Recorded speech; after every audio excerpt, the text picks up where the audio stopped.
അങ്ങനെ നമ്മൾ ഏറെ നാളുകൾക്ക് ശേഷം ഇവനെയും കൊണ്ട് ഒരു 1000 കിലോമീറ്റർ ടെസ്റ്റ് ചെയ്യാൻ പോവുകയാണ്. അതിൽ പ്രധാനമായിട്ടും മൈലേജ് ടെസ്റ്റ്, റോഡ് ടെസ്റ്റ്, അതുപോലെ തന്നെ പെട്രോൾ പമ്പ് ടെസ്റ്റ്, പിന്നെ നമുക്ക് യമഹയുടെ എഞ്ചിൻ ടെസ്റ്റ്. ഇത്രയും ടെസ്റ്റുകൾ കഴിഞ്ഞതിന് ശേഷമായിരിക്കും നമ്മൾ തിരിച്ചു വരാൻ പോകും. അങ്ങനെ നമ്മൾ രാവിലെ തന്നെ കാഞ്ഞിരപ്പള്ളിയിൽ നിന്ന് പൊറോട്ടയും മുട്ടയും കഴിച്ചിട്ട് ഞാനും ജിൻസൂടെ ഇറങ്ങി. ഫുൾ ടാങ്ക് പെട്രോൾ ഇന്ത്യൻ ഓയിലിൽ നിന്നാണ് അടിച്ചത് ഇതിൻ്റെ മൈലേജ് ടെസ്റ്റ് ചെയ്യാൻ വേണ്ടി. അങ്ങനെ നമ്മൾ നേരെ കോഴിക്കോട്ടേക്കാണ് വിട്ടത്. നല്ല റോഡുകൾ തന്നെയായിരുന്നു. ഇടയ്ക്ക് കുറച്ച് പണിയുണ്ടെങ്കിലും നമ്മൾ നേരെ കോഴിക്കോട് പാരഗണയ്ക്ക് വന്നൊരു ബിരിയാണി കഴിച്ചു. ഏകദേശം 4 മണിയോടെയാണ് എത്തിയത്. പിന്നെ വൈകുന്നേരം നമ്മൾ ബീച്ചിലേക്ക് യാത്രയാണ് ചെയ്തത്. 7 മണിക്കൂറോളം നമ്മൾ ഫസീനോ സ്കൂട്ടറിൽ യാത്ര ചെയ്തിട്ടാണ് കോഴിക്കോട് എത്തിയത്. 100 കിലോമീറ്റർ വീതം ഓരോരുത്തർ ഓടിച്ചതുകൊണ്ട് അത്ര മടുപ്പൊന്നും ഉണ്ടായില്ല. സീറ്റിംഗ് പോട്ടും അധികം നന്നായിട്ട് തന്നെ ഉണ്ടായിരുന്നു. അങ്ങനെ നമ്മൾ കോഴിക്കോട് ബീച്ചൊക്കെ എക്സ്പ്ലോർ ചെയ്യാൻ വന്നപ്പോഴത്തേനും ഇവിടെ മനോഹരമായിട്ടുള്ള കുറേ കാഴ്ചകൾ കണ്ടു. അത് നിങ്ങൾക്കായിട്ട് കാണിച്ചു തരികയാണ്.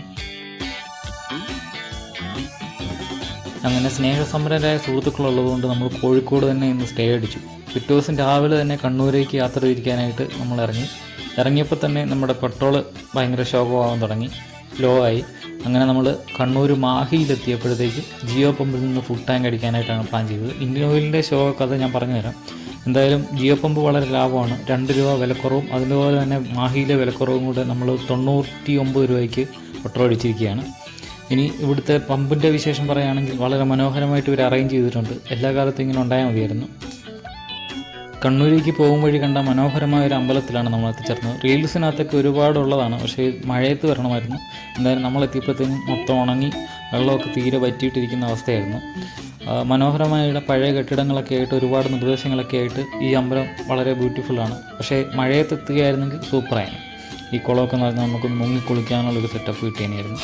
എന്തായാലും ഈ അമ്പലത്തിൻ്റെ കുറേ മനോഹരമായ ഭാഗങ്ങളൊക്കെ കണ്ടു. ഇതിൻ്റെ പേര് ചാല ഭഗവതി ക്ഷേത്രം എന്നാണ്. ഒരുപാട് റീൽസിനകത്തൊക്കെ വന്നിട്ടുള്ളൊരു ക്ഷേത്രമാണ്. എന്തായാലും ഇത് നമുക്ക് വഴിയിൽ കാണാൻ പറ്റി. ഇനി അടുത്ത സ്ഥലത്തേക്ക് നമ്മൾ മുന്നോട്ടേക്ക് പോവുകയാണ്. അതിനു മുമ്പ് ഇവിടുത്തെ കുറച്ച് ദൃശ്യങ്ങൾ കൂടി നിങ്ങളെ കാണിച്ചു തരാം.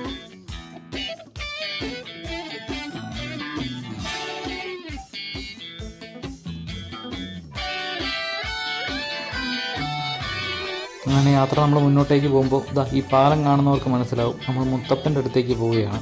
പറശ്ശിനിക്കടവ് മുത്തപ്പൻ്റെ അടുത്തേക്കാണ് പോകുന്നത്. എന്തായാലും ആ ക്ഷേത്രം കൂടി കണ്ടതിന് ശേഷം നമ്മൾ വീണ്ടും യാത്ര തുടരും. അങ്ങനെ പറശ്ശിനിക്കടവ് മുത്തപ്പൻ്റെ ക്ഷേത്രത്തിലെത്തി. ഇവിടെ ഫുഡ് ഉണ്ടെന്നാണ് കേട്ടത്. എന്തായാലും നമുക്കൊന്ന് നോക്കാം എങ്ങനെയുണ്ടെന്നുള്ളത്. ഇവിടെ മനോഹരമായിട്ട് അറേഞ്ച് ചെയ്തിട്ടുണ്ടല്ലോ. പറശ്ശിനിക്കടവ് മുത്തപ്പൻ്റെ ക്ഷേത്രം എന്തായാലും ഒരു തീർത്ഥാടന കേന്ദ്രം മാത്രമല്ല, വളരെ മനോഹരമായിട്ടൊരു ടൂറിസ്റ്റ് പ്ലേസ് കൂടിയാണ്. ഒരുപാട് കാണാൻ ആഗ്രഹിക്കുന്നവർക്ക് വളരെ മനോഹരമായ കുറേ ഫോട്ടോസൊക്കെ എടുക്കാൻ പറ്റിയൊരു സ്ഥലം തന്നെയാണ്. അവിടെ വന്ന് ഒത്തിരി പേര് ഫോട്ടോ എടുക്കുന്നുണ്ട്. അതിനുശേഷം നമ്മൾ ബോട്ടിങ് നടത്താനായിട്ടുള്ള റേറ്റ് അനുസരിച്ച് ചോദിക്കാനായിട്ട് പോയി. പക്ഷേ റേറ്റ് കൂടുതലായതുകൊണ്ടും നമുക്ക് സമയമില്ലാത്തതുകൊണ്ടും നമ്മൾ ബോട്ടിങ് കാണാതെ കുറച്ച് കാഴ്ചകളൊക്കെ കണ്ടിട്ട് തിരിച്ച് വീണ്ടും ഊട്ടുപുരയിലേക്ക് പോവുകയാണ്. ഊട്ടുപുരയിലേക്ക് നമ്മൾ കയറി പോകുന്നതിന് മുമ്പ് തന്നെ നമ്മൾ ചെന്ന് പെട്ടുപോയി. ഇവിടെ നിറച്ച ആളുകളാണ്. വലിയ ക്യൂ ആണ്. അപ്പോൾ നമ്മൾ ഫുഡ് കഴിക്കാൻ ചെല്ലുമ്പോഴത്തേനും ഒരു സമയമാവും. അതുകൊണ്ട് നമ്മൾ ഫുഡ് കഴിക്കാതെ നമ്മൾ വീണ്ടും അടുത്ത സ്ഥലത്തേക്ക് പോവുകയാണ്. കണ്ണൂർ നിന്ന് കാസർഗോഡ് അങ്കിളിൻ്റെ വീട്ടിൽ ചെന്ന് ഫുഡ് കഴിച്ചതിന് ശേഷം നമ്മൾ നേരെ തെയ്യം കാണാനായിട്ട് പോവുകയാണ്. കണ്ണൂർ തെയ്യം കാണാനായിട്ട് ഇവിടെ വന്ന് ഇവിടുത്തെ കാഴ്ചകളൊക്കെ കാണുകയാണ്. പക്ഷേ എന്താണെന്ന് നമുക്ക് പറഞ്ഞു തരാൻ ആരും ഇല്ലാത്തതുകൊണ്ടും നാട്ടുകാരൊക്കെ ഭയങ്കര തിരക്കായതുകൊണ്ടും നമ്മൾ കുറച്ച് കാര്യങ്ങൾ മാത്രം ചോദിച്ചു. പക്ഷേ കൂടുതലായിട്ടൊന്നും മനസ്സിലായില്ല. നമ്മൾ കുറേ നേരം കണ്ടിങ്ങനെ നിന്നു.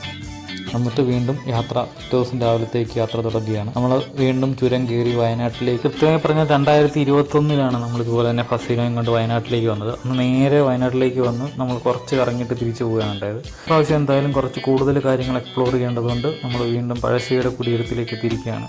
എന്തായാലും വയനാട് വരുന്നവർ ഉറപ്പായിട്ടും പഴശ്ശിയുടെ ചരിത്രവും വയനാടിൻ്റെ ചരിത്രമൊക്കെ അറിയാനായിട്ട് ഇവിടെ തന്നെ എത്തി ഇവിടുത്തെ കാഴ്ചകളൊക്കെ കാണേണ്ടതാണ്. വയനാടിൻ്റെ ഒരുപാട് ചരിത്രങ്ങൾ നമുക്ക് മനസ്സിലാക്കാൻ പറ്റും ഇവിടെ വന്നതുകൊണ്ട്. എന്തായാലും നിങ്ങൾ ഈ കാഴ്ചകളൊക്കെ ഒന്ന് കാണുക.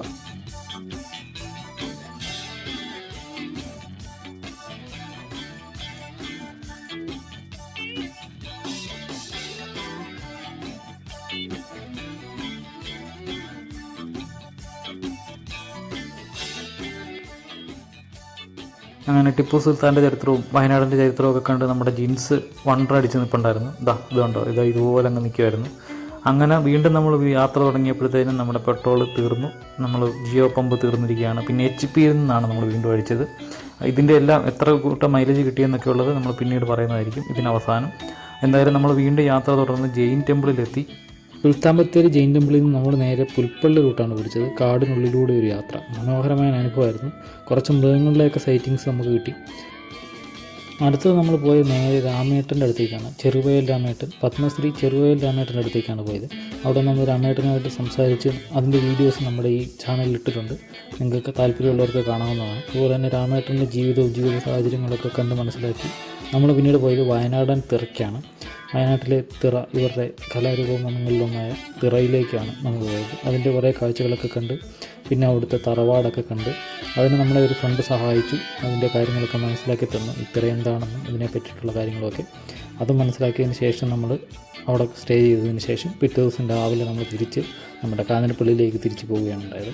ഇതിൽ മൈലേജ് ടെസ്റ്റ് ചെയ്തതിൽ ഏറ്റവും കൂടുതൽ കിട്ടിയത് നമുക്ക് ജിയോയുടെ പമ്പിന് തന്നെയാണ്. ജിയോ പമ്പിന് ഏകദേശം 50 കിലോമീറ്റർ മൈലേജ് കിട്ടി.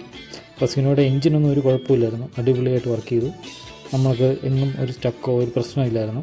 ടയറൊക്കെ പക്കയായിരുന്നതുകൊണ്ട് തന്നെ പക്കയായിട്ട് ഓടി. പിന്നെ ഏറ്റവും കുറവ് മൈലേജ് കിട്ടി ഇന്ത്യൻ ഓയിലിന് തന്നെയാണ്. 45 കിലോമീറ്റർ മൈലേജ് നമുക്ക് കിട്ടിയുള്ളൂ. പക്ഷേ നമ്മളിടയ്ക്ക് ടെസ്റ്റ് ചെയ്തുകൊണ്ടാണ് കറക്റ്റായിട്ട് നമുക്കറിയാൻ പറ്റി. HP യും ജിയോ പമ്പുമാണ് നമ്മളെപ്പോഴും റെക്കമെൻഡ് ചെയ്യുന്നത്.